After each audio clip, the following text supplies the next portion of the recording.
ஓம் ஞானமூர்த்தீஸ்வர சமேத முத்தாரம்மனை போற்றி. அனைவருக்கும் வணக்கம். அனுபவம் மற்றும் அருள்வாக்கு ஜோதிடர் செந்தில்குமார் முத்தாரம்மன் பேசுறேன். இந்த பதிவுல கோச்சாரத்தில் ஜென்ம ராசியில் குரு பகவான் வரும் காலகட்டம் உங்களுக்கு பலன்கள் எப்படி இருக்கும், பரிகாரங்கள் என்ன செய்யலாம் அப்படிங்கறத தெளிவா சொல்றேன். நண்பர்கள் வீடியோ முழுமையா பாருங்க.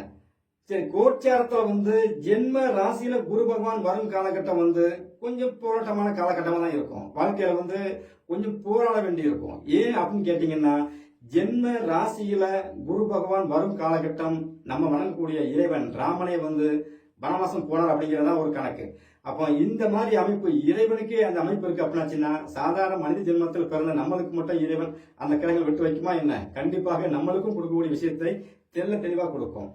பொதுவாகவே பாத்தீங்கன்னா, குரு பகவான் உங்கள் ராசிப்படி அவர் யோகமான நிலையில இருந்து ஜென்ம ராசியில இருந்தா கூட பெரிதளவு தாக்காது. அதே 8ஆம் அதிபதி 10ஆம் அதிபதி சம்பந்தப்பட்டு அவர் ஜென்ம ராசியில அமரும் பொழுது கண்டிப்பாக ஒரு போராட்டத்தை கொடுப்பார்.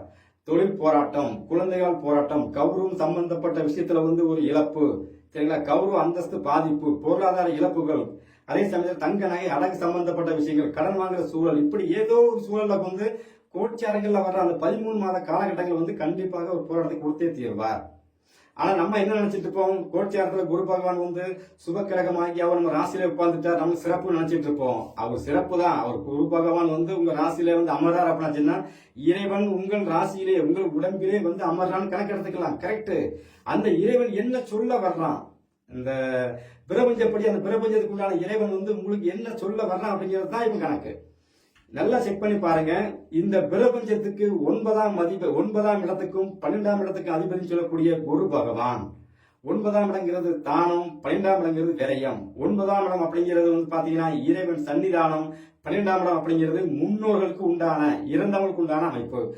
இந்த 2 ஆதிபத்தியம் பெற்ற இந்த குரு பகவான் உங்கள் ராசி லக்கணத்திற்கு அவர் ஏதோ ஒரு ஆதிபத்தியம் பெற்றிருப்பார்ல.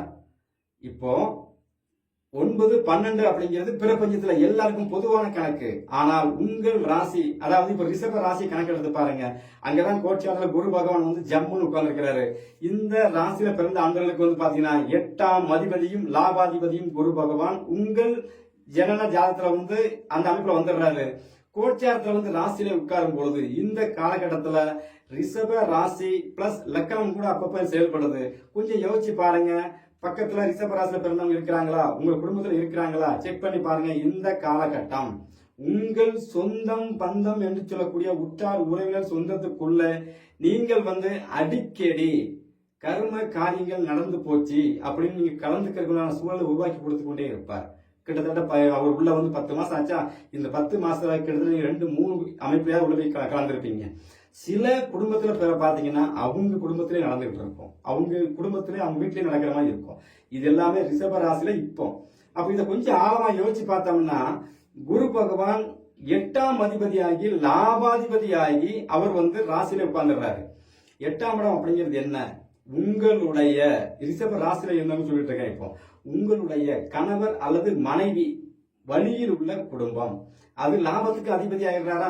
அப்ப என்ன ஆகும், அந்த 8ஆம் இடம் அப்படிங்கிறது 8, 9, 10, 11, 12, 8க்கு 5 லாபமா வேலை செய்யும். எப்படி வேலை செய்யுது அப்படின்னு கேட்டீங்கன்னா, உங்களுடைய லைஃப் பார்ட்னர் மனைவி அல்லது கணவர் சம்பந்தப்பட்ட குடும்பத்தில் உள்ள உறவினர்கள், அதாவது உங்க மாமியாரா இருக்கலாம், மாமனாரா இருக்கலாம், அண்ணன் தம்பி போன்ற உறவுகளா இருக்கலாம். இது போன்ற உறவுகளுக்குள்ள டெத் சம்பந்தப்பட்ட விஷயத்தை அவர் தூண்டி விடுவார். நீங்கள் போய் அதை கலக்கிறதுக்கு உண்டான சூழல் இந்த காலகட்டம் ரிஷப ராசி பிறந்தவங்களுக்கு தெளிவா நடந்துகிட்டே இருக்கும். இது அவங்களுக்கு மட்டும்தானே அப்படின்னு கேட்டா, ஜென்ம ராசியில குரு பகவான் வரும் காலகட்டம் கண்டிப்பாக இது ஒரு சூழல் இருக்கும். சரி, அப்ப இதுக்கு நிவர்த்தி என்ன? பலன் சொல்லியாச்சப்பா, நீ சொல்ற ஓகே ரைட்டு. இதுக்கு நிவர்த்தி என்ன அப்படின்னு கேட்டீங்கன்னா, குரு பகவான் பிரபஞ்ச அமைப்புப்படி 9ஆம் அதிபதி, அதாவது இந்த பிரபஞ்சத்துக்கு உண்டான இறைவன். 9ஆம் இடங்கிறது தானம். நீங்கள் தானம் கொடுக்க வேண்டும். என்ன தானம் கொடுக்கணும், அங்கதான் குரு பகவான் உங்க ராசியில உட்கார்ந்துறாருல. அப்ப என்ன சொல்ல போறாரு, எப்பா நான் 9ஆம் அதிபதி 12ஆம் அதிபதி ஆகி உன்னுடைய ராசியில அமர்ந்துட்டானப்பா. எப்படி 9ஆம் தானம், 12ஆம் விரயம், நீ எதை கொடுக்க போற, ஏதோ ஒண்ணு கொடு, நான் வாங்கிட்டு கடைசி இந்த 13 மாசம் அடுத்த வீட்டுக்கு போகணும்ல, டக்குன்னு குடப்பான்னு சொல்லி அவர் சொல்லாம சொல்ற விஷயம்தான் அடியே உணர்ந்த விஷயம். என் தாய் முத்தாரம்மன் எனக்குள் இருந்து உணர்த்த விஷயம். அது என்ன அப்படின்னு கேட்டீங்கன்னா, நல்லா செக் பண்ணி பாருங்க. ரிஷப ராசியில பிறந்த அன்பர்கள் இப்பொழுது கோச்சாரத்துல குரு பகவான் இருக்கிறார்ல, இந்த அமைப்புக்கு அவங்களுடைய கணவர் அல்லது மனைவி வழியில் உள்ள குலதெய்வ கோவிலுக்கு போய் அங்கே போய் ஒரு முடிக்காணிக்கை கொடுத்திருந்தால், யார் கொடுக்கணும்? பெண்ணாக இருந்தால் உங்களுடைய மனைவி கணவர் வழியில் உள்ள குலதெய்வம் கோவில்ல போய் நீங்கள் ஒரு பூமுடி கொடுத்திருந்தால் இந்த சம்பவம் அரங்கேறாது. சரி, ஆணாக இருந்தால் சரிங்களா, உங்களுடைய குலதெய்வம் கோவில்ல போய் நீங்கள் முடிக்காணிக்கை கொடுத்திருந்தால் இந்த பிரச்சனை உங்களுக்கு வராது. ஏன்னா 9ஆம் இடம் அப்படிங்கிறது பாத்தீங்க அப்படின்னா 9ஆம் இடம் இறைவன் சன்னிதானம். இறைவன் சன்னிதானத்துக்கு அதிபதியான குரு பகவான் ரிஷப ராசியில பிறந்த அன்பர்களுக்கு பாத்தீங்கன்னா 8ஆம் அதிபதியாகி வந்துடுறாரு. 8ஆம் இடம் அப்படிங்கிறது என்ன? இறந்தவங்களுக்கு நீ முடிக்காணிக்க கொடுக்கறியா அல்லது 9ஆம் இடம் சொல்லக்கூடிய இறைவன் எனக்கு கொடுக்கறியா அப்படிங்கிறதா இப்ப கேள்வி. அப்ப பெண்களாக இருந்தால் உங்களுடைய கணவர் வழியில் உள்ள குலதெய்வம் கோவில்ல போய் நீங்கள் பூமுடி கொடுக்கிறது மிகப்பெரிய யோகம். அப்போ ஆண்களா இருந்தால் முடிகாணிக்க கொடுப்பது யோகம். சரி, அப்படி கொடுக்கல, நீங்களே உங்கள் குடும்பத்தில் உள்ள சொந்த பந்தங்களுக்கு யாருக்கா உறவினர்களுக்கு டெத் சம்பந்தப்பட்ட விஷயமாக முடிக்காணிக்க கொடுக்கறதுக்குண்டான சூழலை அவர் உருவாக்கி இருப்பார். நீங்க வீடியோ பாக்குறவங்க உண்மையான கமெண்ட்ல சொல்லுங்க, தப்பா இருந்தாலும் சொல்லுங்க, நான் மாத்திக்கிறேன். ஏன்னா நான் உணர்ந்தது என் தாய் முத்தாரம்மன் திருவருளா நான் உணர்ந்த விஷயங்கள் எல்லாமே.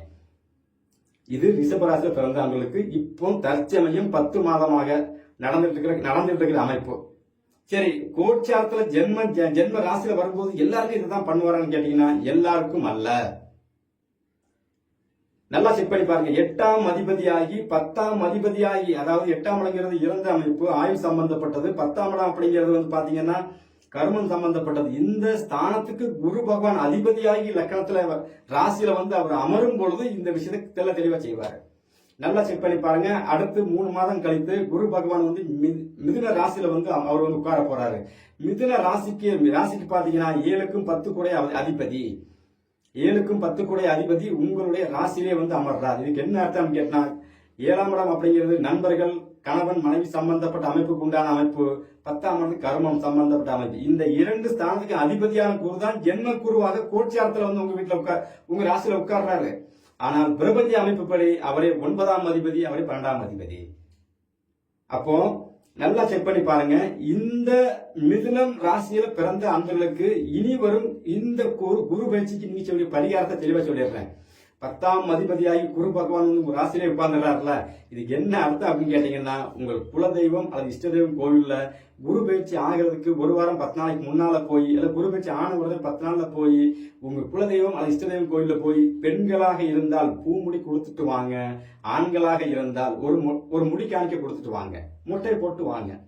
அது குலதெய்வமா அது இஷ்ட தெய்வமா அப்படிங்கிறது உங்கள் ஜாதகத்துல அந்த குரு பகவான் என்ன அமைப்புல இருக்கிறாரோ அதற்கு தகுந்தாற் போலதான் இந்த கோச்சாரத்துல இருக்கிற கிரகங்கள் சப்போர்ட் பண்ணும். பொதுவாகவே 7-10 சம்பந்தப்பட்டாச்சு. 10ஆம் இடம் கர்மம், முட்டை போடுறது. 7ஆம் இடம் அப்படிங்கிறது நண்பர், அதாவது மனைவி அல்லது கணவர் சம்பந்தப்பட்ட குடும்பத்தில் உள்ள அமைப்பு வந்தாச்சு. சரிங்களா? இந்த முடிக்காணிக்கு நீங்க கொடுத்துட்டு வந்துட்டீங்க அப்படின்னா 13 மாதம் அப்படிங்கிறது, ஏன்னா குரு பகவான் வந்தவரே உங்களுக்கு கடனை உங்கள்கிட்ட வசூல் பண்ணி விட்டார். நீங்க கொடுக்கக்கூடிய விரயத்தை பண்ணிட்டீங்க. 9ஆம் இடங்கிறது தானம், ஒரு தானத்தை கொடுத்துட்டீங்க. 10ஆம் இடம் கர்மம், ஒரு 12ஆம் இடங்கிறது இறந்தவங்களுக்கு உண்டான அமைப்பு. இறந்தவனுக்கு என்ன பண்ணுவோம்? ஒரு முடிக்காணி கொடுப்போம்ல, அது மாதிரி நம்ம கொடுத்தாச்சு. பிரபஞ்ச கணக்குப்படி இந்த கணக்கு தீர்ந்தது.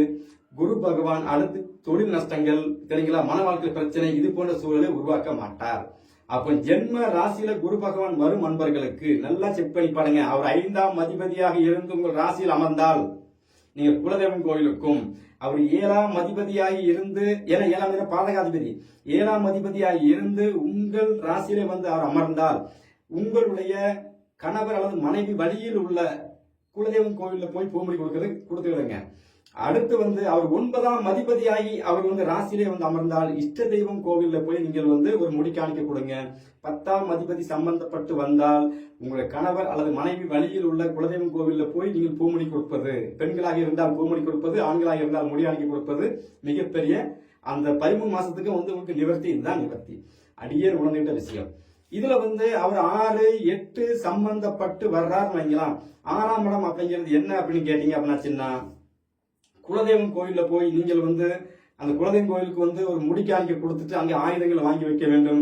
8ஆம் இடம் அப்படிங்கிறது வந்து பாத்தீங்கன்னா 6, 7, 8 8ஆம் இடம் அப்படிங்கிறத கனெக்ட் பண்ணி பாத்தீங்க அப்படின்னா அதாவது இஷ்ட தெய்வம் கோயில போய் வழிபாடு செய்யறது ஒரு வகை. அதே சமயத்துல இஷ்ட தெய்வம் கோவில்ல போய் ஒரு ஆயுதங்கள் வாங்கி வச்சு முடிகாணி கொடுப்பது, இஷ்ட தெய்வம் கோவில்ல போய் நீங்கள் வந்து இஷ்ட தெய்வம் கோவிலுக்கு போய் நீங்க வந்து அன்னதானம் கொடுப்பது, தானம் கொடுப்பது, இது போன்ற விஷயங்கள் செய்யும் போதுதான் வாழ்க்கை மாறும். அந்த 13 மாச காலகட்டம் அப்படிங்கிறது நெருக்கடி இல்லாமல் இருக்கும். அடியேன் உணர்ந்த விஷயங்கள். அப்போ கோட்சாரத்துல வந்து ஜென்ம ராசியில குரு பகவான் வரும் காலகட்டம் நம்மளுக்கு வந்து நெருக்கடி வருதா? கண்டிப்பாக வரும். ஏன்னா ஜென்மத்துல குரு பகவான் வரும் பொழுது உங்களுடைய ஏன்னா 12 வருஷத்துக்கு ஒருக்கா உங்க ராசியில வந்து அமர்றாரு. 12 வருஷத்துக்குள்ள ஒரு 12 வருஷம் விட்டுருவாரு, 12 வருஷம் விட்டுருவாரு, 12 வருஷம் விட்டுருவாரு. காலங்கள் போக போக என்னப்பா கடன் நீ திருப்பி கொடுக்க மாட்டேங்கிற, பிரபஞ்சத்துல இவ்வளவு கடன் இருக்குது, வாங்க கடன் கொடுக்க மாட்டியா, சரி வா இதை வந்து செஞ்சுட்டு போ அப்படிங்கிறக்காக தான் குரு பகவான் மாறி மாறி உங்க ராசியில வந்து ஒவ்வொரு ஸ்தானத்திலேயே அமர்றது. அப்போ ஜென்ம ராசியில வந்து அமரும் காலகட்டம் வந்து உங்களுக்கு வந்து குரு பகவான் தன்னுடைய இந்த பிரபஞ்ச அமைப்புப்படி அவருடைய கடனை நீங்க கரெக்டா நீங்க செலுத்திட்டீங்க அப்படின்னா உங்கள் ஜாதகத்தை ஆய்வு பண்ணி குரு பகவான் எந்த ராசியில இருக்கிறார், என்ன ராசிக்கு அதிபதியா வர்றார், அவர் ஆண் ராசியா பெண் ராசியா, ஆண் தெய்வமா பெண் தெய்வமா, இஷ்ட தெய்வமா குல தெய்வமா, எந்த தெய்வத்துக்கு முடிகாணிக்க கொடுக்க வேண்டும், என்ன பரிகாரம் செய்ய வேண்டும் அப்படிங்கிறது தெரிஞ்சு கரெக்டா செஞ்சீங்கன்னா அந்த ஜென்ம குரு அப்படிங்கிறது தொல்லை கொடுக்காது.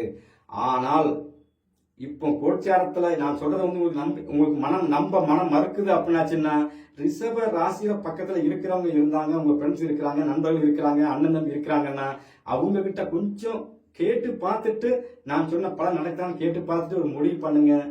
தெளிவாக இருக்கும். நான் சொல்ற பலன் எல்லாமே வந்து பாத்தீங்கன்னா என் அன்னை முத்தாரம்மன் எனக்குள் இருந்து உணர்த்திய விஷயம் அப்படிங்கறதுனால என்னுடைய வாயில வந்து பாத்தீங்க அப்படின்னா என் தாய் முத்தாரம்மன் இருந்து அருள்வாக்கா சொல்றதுனால அந்த வாயிலிருந்து வர்ற வார்த்தைகள் வந்து எப்பவுமே பொய் போகாது. சரிங்களா? பொய்யாகாது. உண்மை அப்படிங்கறத தவிர வேற எதுவுமே இந்த அமைப்புல இருக்காது. ஏன்னா நான் பேசணும்னு உட்கார்ந்தது 2 கான்செப்ட். ஆனா பாருங்க என்னென்னமோ பேசிட்டு இருக்கிறேன். எல்லாமே என் அன்னை முத்தாரம்மன் எனக்குள் இருந்து உணர்த்திய விஷயங்கள்லாம் தெளிவா சொல்லிட்டு இருக்கிறேன். செஞ்சு பாருங்க, கரெக்டா இருக்கும். இல்ல செய்யறதுக்கு முன்னால பக்கத்துல இப்போ கோட்சாரத்துல இருக்கிற அமைப்புல இருக்கிறவங்க கிட்ட விசாரிச்சு பார்த்துட்டு நீங்க செஞ்சு பாருங்க. கண்டிப்பாக வாழ்க்கையில் ஜெயிக்கலாம். அப்போ மிதுன ராசியில குரு பகவான் வரும் அன்பர்களுக்கு இப்பொழுதுக்கு அவர் அங்கதான் வரப்போறாரு. இந்த காலகட்டம், இந்த 13 மாத காலகட்டம் அப்படிங்கிறது உங்களுக்கு வந்து 7க்கும் நல்லா கேட்டுங்க, மிதுன ராசிக்கு பிறந்த அன்பர்களுக்கு வந்து 7க்கும் 10க்கும் அதிபதி, பாதகாதிபதி, கர்மாதிபதி. அப்போ இந்த 7 பாதகம் அப்படின்னா என்னன்னு கேட்டீங்கன்னா கொடுத்து பிடுங்கிறது, 10ங்கிற கர்மம், தொழில் நஷ்டம் கர்மம்னா என்ன? தொழில் ஸ்தானம், தொழில் நஷ்டப்படுத்துறது, கஷ்டப்படுத்துறது, இப்படியே போயிட்டு இருக்குன்னு வைங்கலாம். அப்ப நீங்க வந்து போய் உங்களுடைய கோவில்ல போய் ஒரு முடிக்காணிக்க கொடுக்கும் போது என்ன ஆகுன்னா அந்த கர்மம், அந்த தடை அதோடு நின்று போகும். யோகம் கண்டிப்பாக இருக்கும். சரிங்களா? எல்லோருக்கும் என் தாய் முத்தாரம்மன் அருள் பரிபூர்ணமா கிடைக்கட்டும். நன்றி, வணக்கம்.